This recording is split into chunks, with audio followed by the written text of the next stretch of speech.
একজন অষ্টম শ্রেণীর ছাত্রকে চোর বিষয়ের উপর একটি রচনা লিখতে বলা হয়েছিল।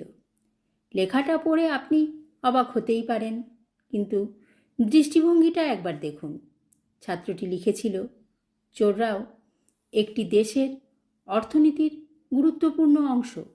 দেশের উন্নয়ন ও কর্মসংস্থানে তাদের ভূমিকা অনস্বীকার্য। চোর আছে বলেই সিন্ধুক, তালা, লকার, আলমারি ইত্যাদি তৈরি হয়।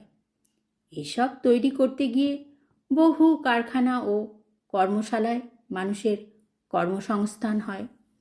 বাড়িতে দরজা জানালায় ছিটকিনি, তালা, গ্রিল বসানোর জন্য রাজমিস্ত্রি ও শ্রমিকদের কাজ জোটে। বাড়ি, দোকান, স্কুল, কলেজ, অফিস ও কারখানা রক্ষার জন্য নিরাপত্তারক্ষী ও নাইট গার্ডের প্রয়োজন হয়।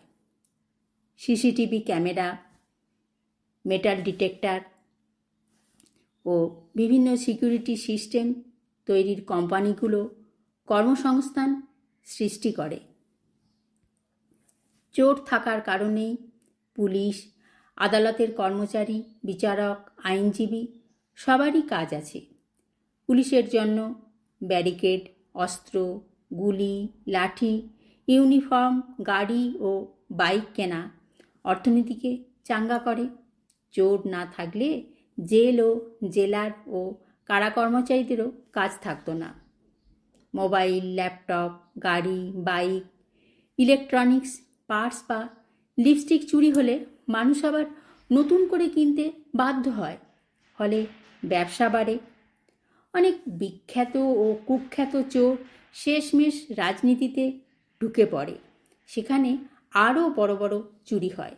আরও অনেক কিছু বলা যায়, তবে মোটের উপর দেশের অর্থনীতিতে চোরেদের অবদান যথেষ্ট উল্লেখযোগ্য। এই গবেষণাধর্মী রচনার জন্য শিক্ষক ছাত্রটিকে পূর্ণ নম্বর 100% দেন এবং তাকে মেরিট লিস্টে স্থান দেন।